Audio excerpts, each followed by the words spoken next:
មានគេខ្សឹបប្រាប់បងប្រាប់ថារូបអូនជាមនុស្សមិនល្អ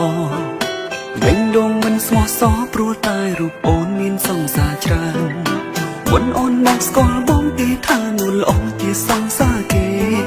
ស្ដាប់ឮហើយខឹងដែរខំទុកចិត្តស្នេហ៍ថាជាអតីតពេលនេះអូនក្បែរបងដឹងត្រឹមនួនល្អជាសង្សារបងតួអ្នកផ្សេងចំពងបងបាយស្នេហ៍ស្នងក៏ធ្វើមិនបានដល់ត្រឹមថ្ងៃនេះទៅបងមិនអោយបែកលិចឆ្ងាយពីប្រាណទោះត្រូវគេរំខានបងមិនអោយអូនឈឺចាប់ទៀតឡើយប្រវត្តិអូនយ៉ាងណាក៏បងនៅតែបន្តស្នេហ៍អូនស្មងជាគូស្មងហើយបេះដូងមិនអោយអូនឈឺមិនអោយអូនយំអ្នកណាចង់គិតអីក៏បងមិនខ្វល់បងយល់បងដឹងបងសង្ឃឹមអូនអាចញញឹមក្បែរបងជាថ្មី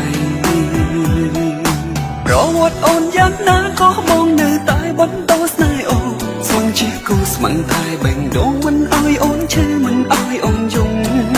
អ្នកណាចង់គិតអីក៏បងមិនខ្វល់បងយល់បងដឹងបងសង្ឃឹមអូនអាចញញឹមក្បែរបងជាថ្មី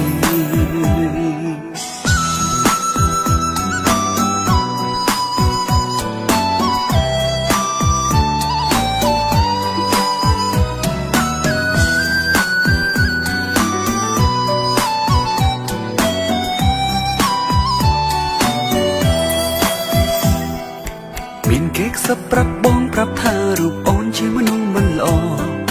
បេះដូងមិនស្មោះសរព្រោះតែរូបអូនមានសង្សារច្រើនមុនអូនមកស្គាល់បងទេថានួនល្អជាសង្សារគេស្ដាប់ឮហើយខឹងដែរខំទុកចិត្តស្នេហ៍ថាជាអតីតពេលនេះអូនក្បែរបងដឹងត្រឹមនួនល្អជាសង្សារបងតួអ្នកផ្សេងចង់បងបាយស្នេហ៍ស្នងក៏ធ្វើមិនបានដល់ត្រឹមថ្ងៃនេះទៅបងមិនអោយបែកលិចឆ្ងាយពីប្រាណទោះត្រូវគេរំខានបងមិនអោយអូនឈឺចាប់ទៀតឡើយប្រវត្តិអូនយ៉ាងណាក៏បងនៅតែបន្តស្នេហ៍អូនស្មងជាគូស្មងតែបេះដូងមិនអោយអូនឈឺមិនអោយអូនយំ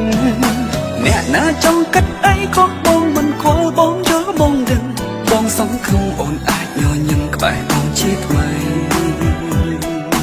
ប្រវត្តិអូនយ៉ាងណាក៏បងនៅតែបន្តស្នេហ៍អូនស្មងជាគូស្មងតែបេះដូងមិនអោយអូនឈឺមិនអោយអូនយំអ្នកណាចង់គិតអីក៏បងមិនខ្វល់បងយល់បងដឹងបងសង្ឃឹមអូនអាចញញឹមក្បែរបងជាថ្មី